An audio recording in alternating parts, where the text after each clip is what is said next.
You may be seated. You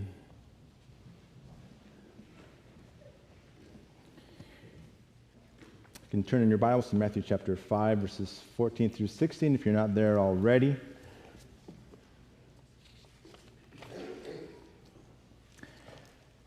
How many people remember being afraid of the dark as a child? Anybody afraid of? And that was my next question. How many of you are still afraid of the dark? Well, if you are, you're not alone. It's estimated that around 11% of adults in the U.S. are afraid of the dark. Known by the scientific community as nyctophobia or sometimes scotophobia, it's not necessarily a fear of the darkness that drives this, but it's the fear of what is hidden in the darkness that drives us. I don't know if you've ever been in places without electricity.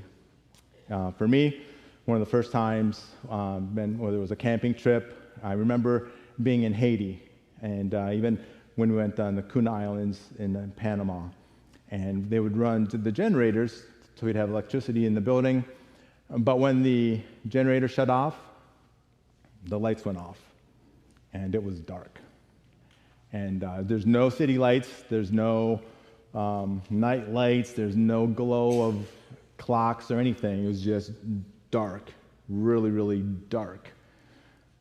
And I know for us here in Hamilton, you can walk out 10, 11, 12 o'clock at night, and you can walk, and there's city lights, there's street lights, and there's just a glow kind of around, and you can almost walk anywhere in Hamilton, and there's some type of glow from the city lights because there's just always light. But I know for my family, we would go up and visit my wife's family out in western rural New York, and it's not that way out in the country. I remember we were there just this summer, and there's a light on the front of the house that shines for the front yard, but there's a line where the end of the light stops and where the darkness begins. And you can walk up to it and put your hand and just cross that barrier, and it just disappears, and you almost can't see it.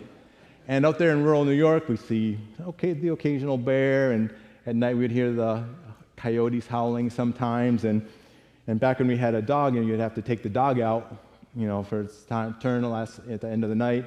Nobody wanted to do it because you'd go out there and you'd hear it's a lot, really windy out there. You'd hear the wind howling, and you'd sometimes hear a noise, and it was so dark you just didn't know what was out there.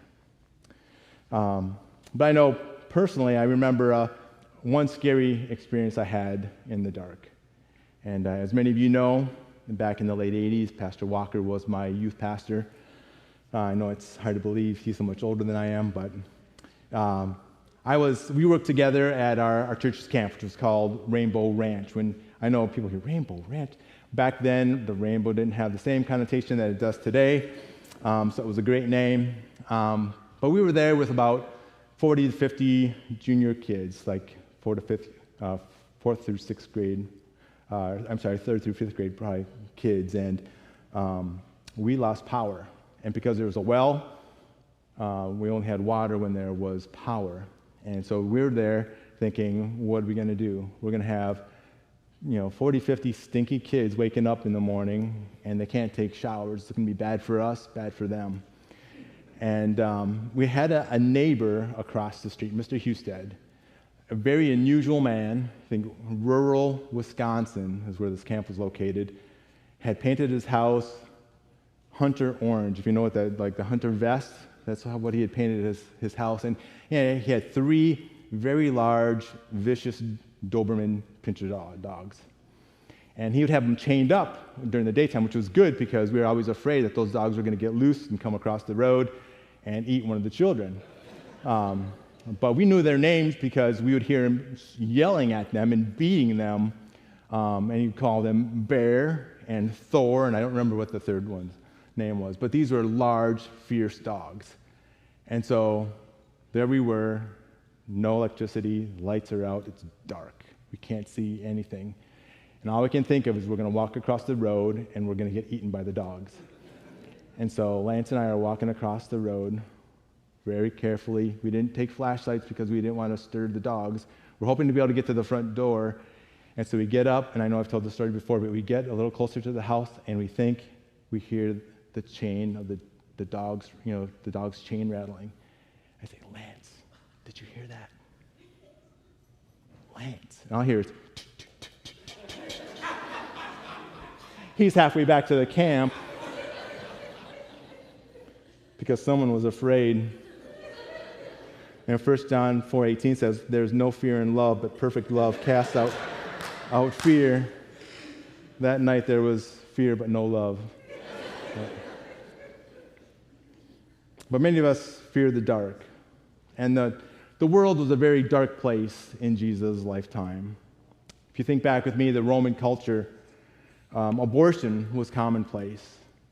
Babies at any age could be abandoned, left at the curb like garbage. Sexual sins, which we think are terrible today, were worse, common and even accepted by the society. The worship of idols and emperors was endorsed and enforced by the society. There were the very rich at the top of the society and the very poor at the bottom of the society. And the poor suffered terribly and were abused by the rich. And slavery was common, and so you can assume and know that abuse of every kind took place and was accepted. And between nations, there was no united nations to control the abuses of conquered people. In fact, the brutality of nations that conquered other nations is really too gruesome even to talk about publicly. In Jewish culture, the powerful religious leaders were respected, but it's widely known that the Pharisees focused more on their outward appearance, and Jesus even said that inside they were full of dead man's bones. And our world today has been and still is a very dark place. For many, addiction controls their lives, whether it's drug, alcohol, gambling, and other addictions that ruin their lives as well as their families. Abortion, again, is common today. In the U.S. alone in 2024, more than 1 million babies, unborn babies, were killed. Sex trafficking is still a huge problem. It's estimated that internationally between 20 and 40 million people are enslaved today. And it's estimated that 61%, the majority of them are women and young girls. Suicide, close to 50,000 people killed themselves in the U.S. alone last year. Homelessness is rampant. Shooting of school children at schools is becoming commonplace in wars around the world. And our world without Jesus keeps getting darker and darker and darker. In the midst of all this darkness, both in Jesus' day and in ours, he said to his followers both then and now, you are the light of the world. And in our passage today, we're looking again Matthew 5. In Matthew 5, Jesus had begun his public ministry. He had performed many miracles, cast out demons, he healed sick people, he healed a leper, healed a paralyzed man, healed a man with a withered hand.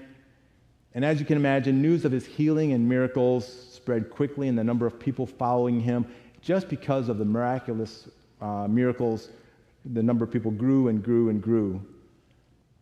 And as he's approaching the height of his public teaching, the beginning of chapter 5 tells us that he sees the crowd and goes up on a mountainside to sit down and teach them. Now, this crowd would have been a mixed group of people, would have included his closest 12 disciples, as well as all those thousands that were just fascinated by the miracles that he did and were interested in him just for that. Nevertheless, Jesus sits down to teach them, as was common for a teacher to do, and begins what is famously known as the Sermon on the Mount. Now, if you remember our series in the Beatitudes from last summer, you'll remember that Jesus taught his followers what it meant to be a kingdom citizen. And the Beatitudes were all about describing what people in his kingdom were like. And this message turned many people's understanding of what it meant to please God upside down, as Jesus over and over again emphasized that it's not the externals, it's not just how we look and how we dress and what we say and all the things that we do that please God, but rather it's the condition of our heart while doing those actions that matters. And then he tells his followers that they are the salt of the earth before getting to our passage tonight in verses 14 through 16. Now, throughout the Gospels, especially in the Gospel of John, which repeatedly contrasts light and darkness, Jesus is referred to as being the light. I encourage you to look at some of those this week. John 9:5, Jesus said, "While I am in the world, I am the light of the world." And physically, we know from Matthew 17:2 that at the Mount of Transfiguration, that Jesus' face shone like the sun, and his clothing became bright as the light. And hopefully you've never looked directly at the sun. I can remember trying to do that as a child, but it can be dangerous. It can damage our eyes and even cause blindness. But light emanated from Jesus at the Mount of Transfiguration. He was complete light, no darkness at all, top to bottom. This is what he was.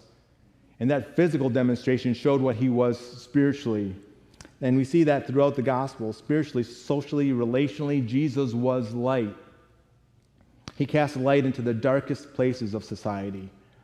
He went and spent time with people that no one, not the priests, not the Pharisees, would dare to do.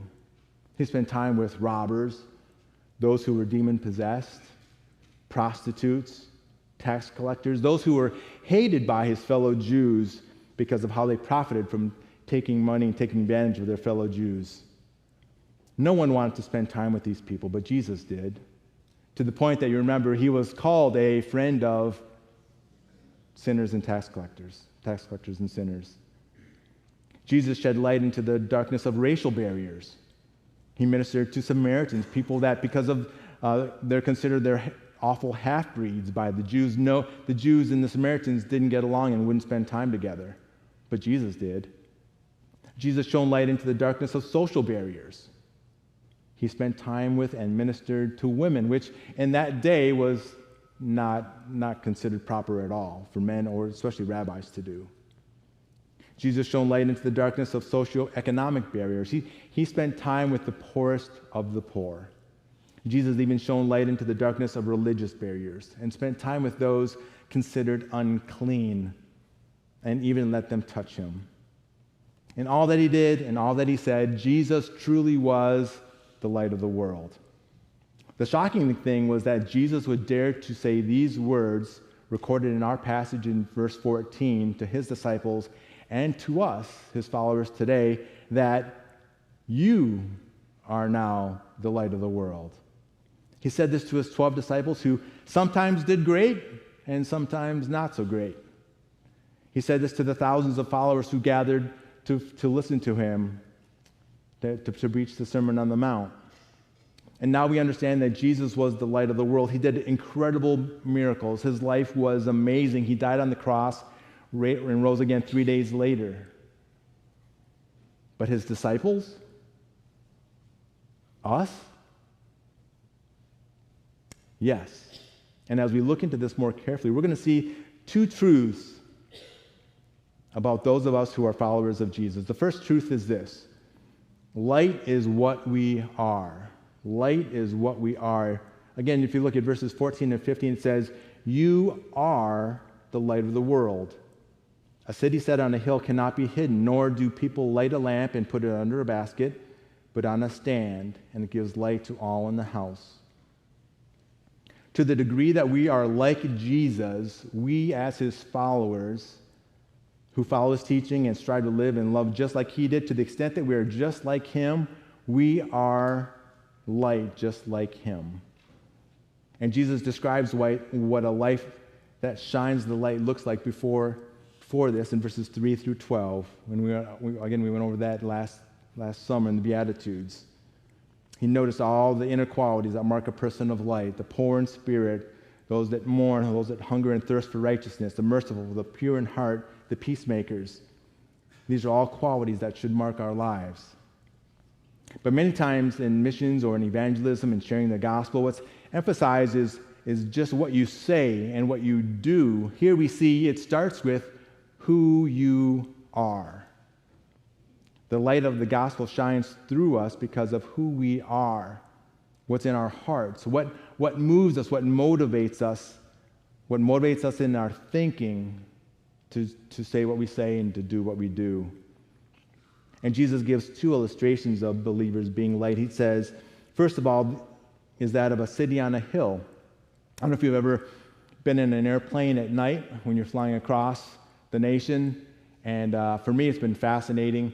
I know when we went across the ocean to Samoa, we looked out and we saw nothing for miles and miles because as we flew over the Pacific Ocean. But if you fly over the U.S., it's fascinating to me to look out and see nothing, and then all of a sudden in the distance you'll see the glow, and as you get closer you can see how brightly the city lights will shine.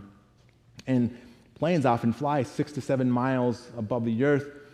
How much the city lights shine is incredible. And I encourage you to look at, if you've never looked at pictures of the U.S. or really cities from the International Space Station, which orbits on average at 254 miles above the earth. And yet still, when you look down at the earth at nighttime, and you can see the glow of the city lights. But Jesus says, not at 254 miles away, but face to face, with our neighbors, with our coworkers, with our family members. We are to be light. Notice also he says that a city on a hill cannot be hidden. When we're living and loving and serving like Jesus, the testimony of our words and our actions will shine through. And he also continues and says the second illustration Jesus gives is of a lamp. Now, lamps in Bible times would have been made of terracotta, and they would have put it on a stand in the room up high so that it would light up the whole room. And a lamp in Jesus' day had one purpose. You weren't cooking food over it. You weren't going to get warm. You wouldn't have seen people huddling by it. It had one purpose, to shine the light. And Jesus says it is ridiculous to think of lighting a lamp and covering up and prevent it from doing its one singular purpose. But unfortunately, he challenges and says that is a struggle for many Christians, and many Christians today. We know it's not politically correct or socially acceptable to talk about Jesus. And while every other group is coming out of the closet, many Christians are going into the closet. And in our society, you can celebrate all kinds of holidays, ridiculous, stupid holidays. I won't mention all of them, but we have everything from New Year's Day to Mother's and Father's Day and St. Patrick's and Valentine's Day. But you get to Christmas and Easter and you talk about Jesus, those holidays, don't go get too carried away. And this is the world that we live in. You say what you want for now inside of our church building, but talk about Jesus or show your Christian beliefs outside of church and you risk getting in trouble. And because of this, it causes many Christians to live in fear. And so Christians today oftentimes are tempted to keep their light inside themselves. Instead of being like a city on a hill, they're more like a flashlight in a pocket. We shouldn't be afraid to shine the light of Jesus wherever we are, but we realize that it begins with rightly walking before God. It begins with doing the basics. We know that we won't be very bright if we're a lazy worker at our job. People won't ask to hear about your Jesus if you're constantly making excuses for why your work isn't done. People will want to hear about Jesus when you're a dependable, hardworking coworker who also cares deeply about the needs of everyone we spend time with. People may ask what's different about us when we not only get our work done on time, but we also show up at funerals and send cards when our coworkers lose a loved one. And people will be more open to being invited to church when we make sure that our jobs are done well. But notice with me, when a city is on top of a hill, who sees it? Everyone, right? When a lamp is put on a stand, it gives light to whom? It says, everyone in the house. It says we are to be, in other words, a light 24 hours a day, 7 days a week, 365 days a year to everyone we come in contact with. Of course, this has to begin at home. Our home should be where our light shines the brightest. Our spouse ought to love the fact that we know Jesus because of the excellent wife or husband that he's helped us to be. Our children should want to know more about Jesus, should want to be more involved in church ministry, should look forward to having a Christian family just like the one they're a part of. They should want to have a marriage someday just like the one that they see modeled in front of them. But sadly, sometimes it's the opposite.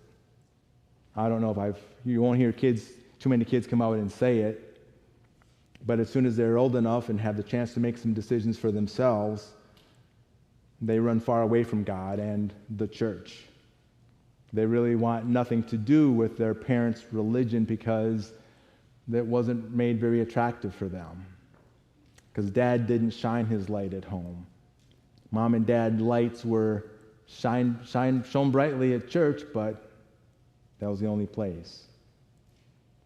Now, deacons and pastors have the blessing of hearing stories of when mothers and fathers are light. And it's really encouraging to hear the testimonies of those who want to become members at the church, to hear how men get saved because of how a coworker shared Jesus with them, or because of the testimony of the parents to children, one by one believe the gospel and get saved. Why? Because the dad is shining the light of Jesus brightly at home. Or we hear of a wife living out 1 Corinthians 7:13, shining her light brightly before her unbelieving husband. Or we've heard the testimony of children who were saved at Faith Christian through the bright light of a teacher, and how they shared the testimony with their parents, and entire families were changed because a child went home and shone the light of Jesus brightly there. These are the kinds of testimonies that we have gotten to hear over the years, and it's always a blessing and encouragement to hear them. So Jesus tells us that we are the light of the world, and then continues in verse 16 and says, in the same way. In other words, just like a city on a hill that's set so that everyone sees the light, just like a lamp that's put on a stand for everyone around to see it, he says in verse 16, in the same way, let your light shine before others so that they may see your good works and give glory to your Father who is in heaven. This follows the principle that who you are determines what you do. Who you are determines what you do. Now, verses 14 and 15 show that we are light. And so verse 16 shows that light is what we do. First of all, we saw that light is what we are. Now we see light is what you do. Notice he says, let your light shine before others. It's the Greek word lampsado. Guess what English word we get from it? Lampsado. The English word lamp. In other words, without going through the Greek morphology, it's a command to allow the light that is in us to shine. In other words, it is possible for us to not allow the light to shine. Because we are light. There is light in us because of what Jesus has done in our hearts. Our responsibility is to let it shine, not hide it, not cover it up. You might say, well, how do I know if I am shining the light of Jesus well? Well, I'm glad you asked. It's for this reason that we are talking about developing a Shine Your Light committee at Faith Baptist Church. It's going to go and start interviewing all of your coworkers, your neighbors, your family members, your circle of guy friends, your circle of girlfriend groups, your extended family, your friends on Facebook and social media, for the young people, your friends at school, the parents on your children's sports teams, as well as your hairdresser, your barber, to see how you are letting your Jesus light shine. And of course, I'm kidding. But is that a terrifying thought? Or does that excite you? Is it, oof, I'm afraid of what they'll find out if they talk with my coworkers or my family? Or are you excited about what great impact you've had and the wonderful things that they'll say about how you've been an encouragement and gone out of your way to be a blessing to those around you? Do your neighbors, do your coworkers, your friends, do they call on you when they need help? When they're traveling out of town, do they ask you to catch their mail? If they have trouble in their family, are you the first one that they call? Do they know that you're a Christian? Well, Jesus told his followers and us today to let our light shine before others. He says, so that, in the middle of verse 16, it's a purpose clause. Why do we let our light shine? Jesus said to let our light shine so that they might think more highly of us, so that they might be nicer to us, so that they might let us get our way. No, we are to let our light shine so that others may see our good works and give glory to our Father in heaven. Now, wait a second. Are you saying that we do good works to be saved? Well, no. Jesus is saying that we do good works because of our relationship with Him, not in order to have a relationship with Him. Then you might ask, well, why do we have to do good works? Why is it important that others see them? Isn't it enough that I read my Bible, pray, and I go to church? Is that good enough? Well, people need to see our good works because they can't see our faith. We don't glow or shine like Jesus did at the Mount of Transfiguration. How we live our lives gives evidence of our relationship with Jesus. So by what we do for others, how we react during difficult times, what we say when things are good, as well as when circumstances are bad. Ephesians 3:17 says, so that Christ may dwell in your hearts through faith. See, Christ dwells in us, inside us through faith. People can't see our hearts.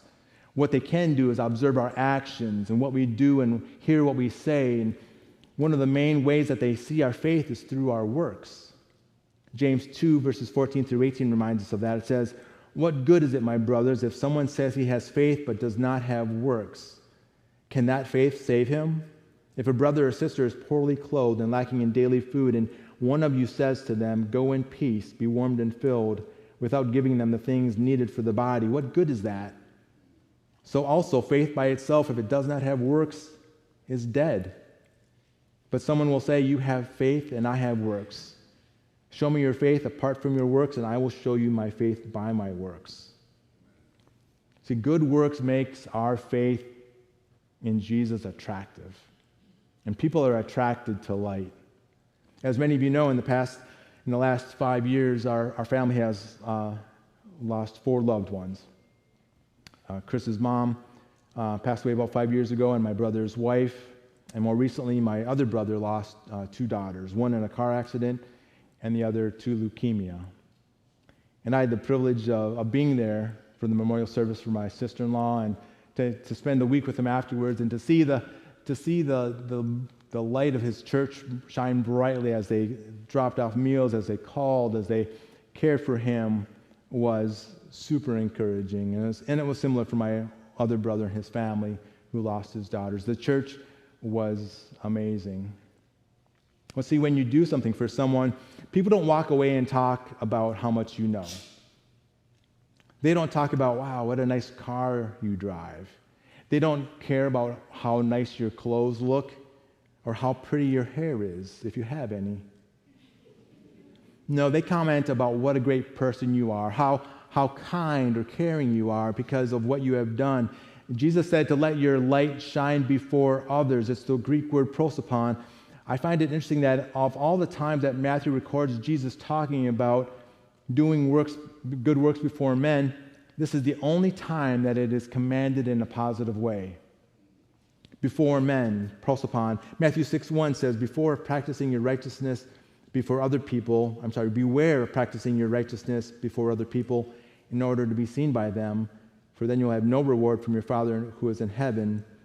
Again, Matthew 6:5, and when you pray, you must not be like the hypocrites, for they love to stand and pray in the synagogues and at the street corners, that they may be seen by others. And verse 16, and when you fast, do not look gloomy like the hypocrites, for they disfigure their faces that their fasting may be seen by others. And again, Matthew 6:18, that your fasting may not be seen by others, but by your Father who is in secret. And Matthew 23:5, spoken of the Pharisees, they do all of their deeds to be seen by others. This instant is in Matthew 5:16 is the only time it is commanded for us to let others see our good works. Because the gospel from our lips should be reinforced by our good life. Now, I failed to mention before that when Jesus is addressing his followers, the you is plural. Jesus was addressing his followers as individuals, but also as a group. So we as a church, we should be a bright light in Hamilton and the Trenton area. And we do that individual with people that only you and I come in contact with, as well as together as a church. When we use our deacon fund to help meet the needs of people outside of our church, we shine bright. When we give to provide gifts for children that we probably never ever meet in South America and other parts of the world, we shine bright. When we support Options for Her and Choice One and volunteer and to help, we shine bright. We do good works individually and together as a church community. And what happens? Again, in verse 16, so that they may see your good works and give glory to your Father who is in heaven. They see us, not just what we say, but also what we do, and it results in God getting glory. Because we know our world is a very dark place. And if you watch the news, which I caution you about doing, it feels like it's getting darker all the time. We need to make sure that our lives match up with what we say so that our lives shine the light of Jesus brightly. But we must be careful. If our lives are not different than those around us, our lives are not light. If the morality of people who claim to be Christians is no different than those who don't, we're not light. If we don't demonstrate forgiveness, if we lack patience and lose our temper and scream and yell just like those who don't know Jesus, we're not light. If Christians look down on, mistreat, and lack a love for those who are homeless, those who are different than us, those who may be of a different racial background than us, we're not light. If our marriages are characterized by fighting and yelling and end in divorce the same as the unsaved world around us, we're not light. And if our goals in life are the same as those of the world, to have a bigger house and a nicer car and greater vacations and a nicer retirement, we're not light. Now, I am purposely wrapping up my message early so that we can spend some time at the end of the service encouraging one another. We're going to spend some time, we're going to watch a song, and while we do, I want you to be thinking of ways that you have had opportunity to shine the light of Jesus. And then also think of ways that perhaps you can be creative and think of ways that we can encourage one another with ways that we can shine the light of Jesus more brightly to those around us. So at this time, we're going to just watch the video song, Let Them See You, and during the song, be thinking about ways that we can shine the light of Jesus.